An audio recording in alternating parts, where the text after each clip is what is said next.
The window is open, the deals are moving, and tonight we have everything. Mourinho's return, Bernardo's betrayal, untouchables, ultimatums, and a vault PSG just slammed shut. Sit down, this is your transfer window breakdown. Before we get into it, if you're new here, this channel covers football's biggest stories the way they deserve to be told. Hit subscribe and turn on notifications. You don't want to miss what's coming. Mourinho returns to Real Madrid. He's back, not to any club, not to any stage, to the stage. Real Madrid have officially confirmed Jose Mourinho as their head coach, signed until June 30th, 2029. 3 seasons, 1 mission. The club statement left nothing to interpretation. The board of directors have appointed the special one. And on July 13th, he gets his unveiling at the Bernabeu. There's even a €15 million clause paid directly to Benfica. That's how much it costs just to bring this man home. Because make no mistake, this isn't a new chapter for Mourinho. This is a return. The man who last walked these halls left with a Champions League, left with a legacy. Now he's back, older, sharper, hungrier. The only question Real Madrid fans are asking tonight, how many trophies this time? Florentino Perez made a promise, a €150 million bid, a marquee signing, and Paris Saint-Germain just sent him a very clear response. Don't bother. PSG have drawn a line in the sand over João Neves and Vitinha, and the message couldn't be more direct. Not for sale.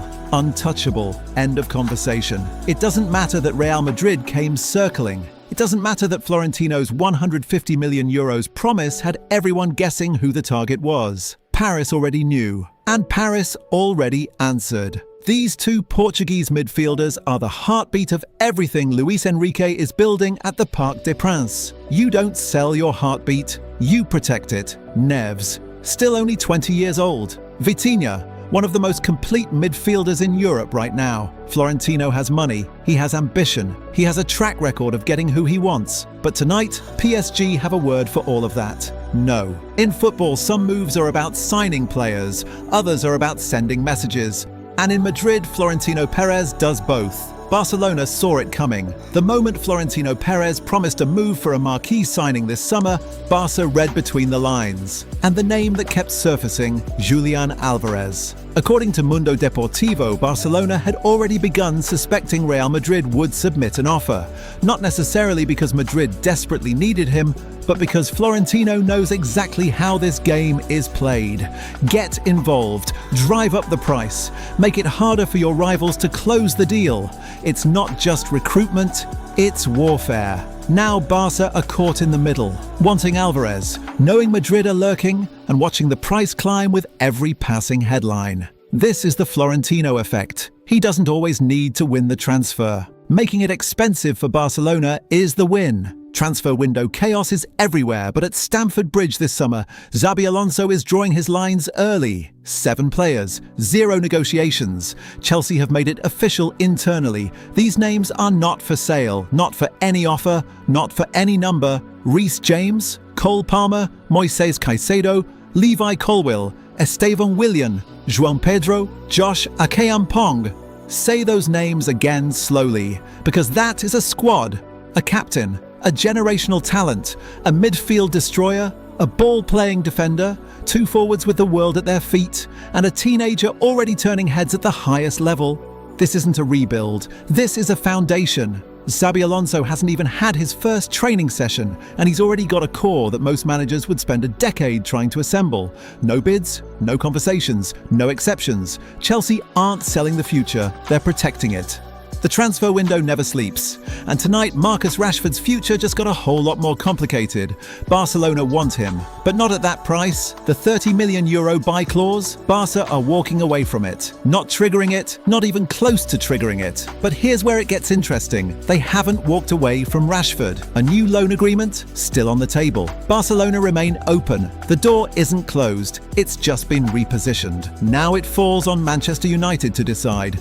Do they send him back out on loan, back to the club where he rediscovered himself? Or do they draw a line and demand a permanent deal? Because the clock is ticking. In 5 days, Marcus Rashford returns to Old Trafford. His loan spell officially over. What happens next is entirely up to United, and United have 5 days to figure it out. Marco Silva is gone, and Fulham are already moving. The name on the table? Alvaro Arbeloa, former Real Madrid defender, former Spain international, and a man who's been turning heads in the dugout since hanging up his boots. According to The Athletic, Fulham have opened discussions with Arbeloa, and he's listening. Italy came calling too, but right now Craven Cottage has his attention.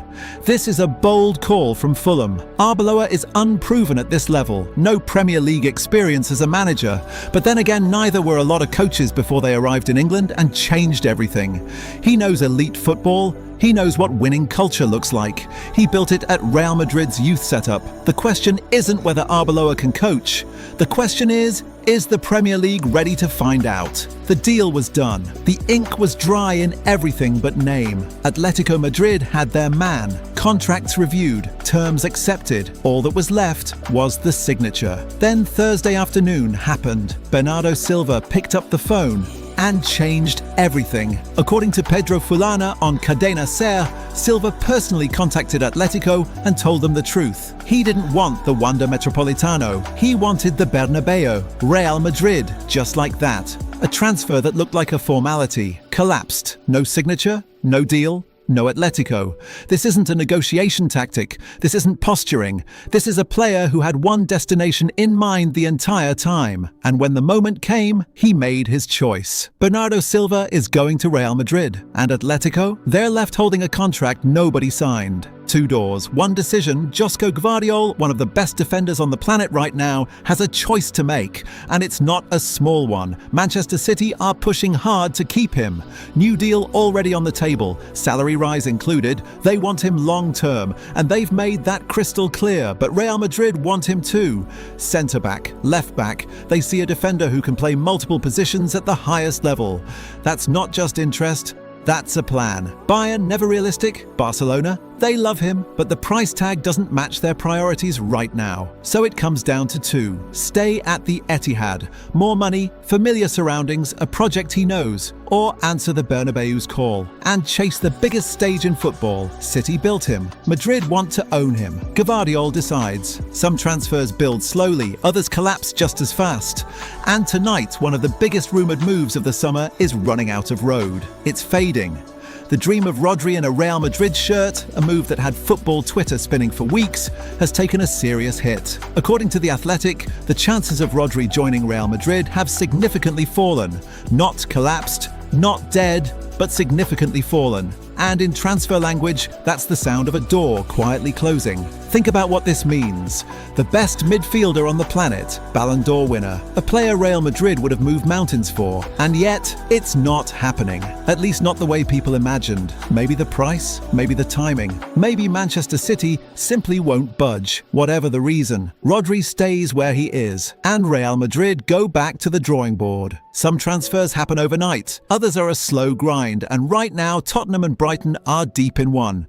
The talks aren't done. They're just getting started. Spurs want Jan-Paul van Hecke. Brighton know it. And despite rejecting 2 proposals already, the conversations are continuing this week. Here's what makes this one interesting. Everyone on the players' side is aligned. Van Hecke wants the move. Roberto De Zerbi wants him at Spurs. The personal side of this deal? Settled. It's Brighton holding the cards. 2 bids rejected, which means Spurs haven't hit the number yet. And Brighton, a club that has turned the art of selling players into a science, will not blink until they do. So Tottenham face a simple choice: meet Brighton's valuation or walk away. But with the player pushing and De Zerbi pulling, walking away gets harder every day. Sometimes a transfer starts with a club, sometimes it starts with a player. This one, it started with a conversation nobody saw coming.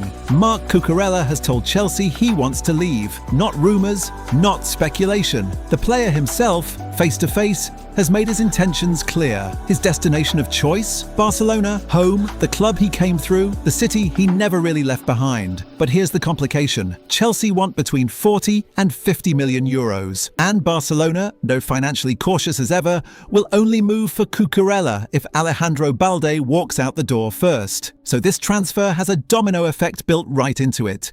Balde leaves, Cucurella arrives, Balde stays. The whole thing stalls. Chelsea are in no rush to discount, Barcelona are in no position to overpay, and Cucurella sits in the middle, bags mentally packed, waiting for dominoes to fall. The move makes sense for everyone, it just needs to make sense financially first. That's the window for tonight. Every deal, every drama, every decision. Subscribe so you never miss a move, and we'll see you next time.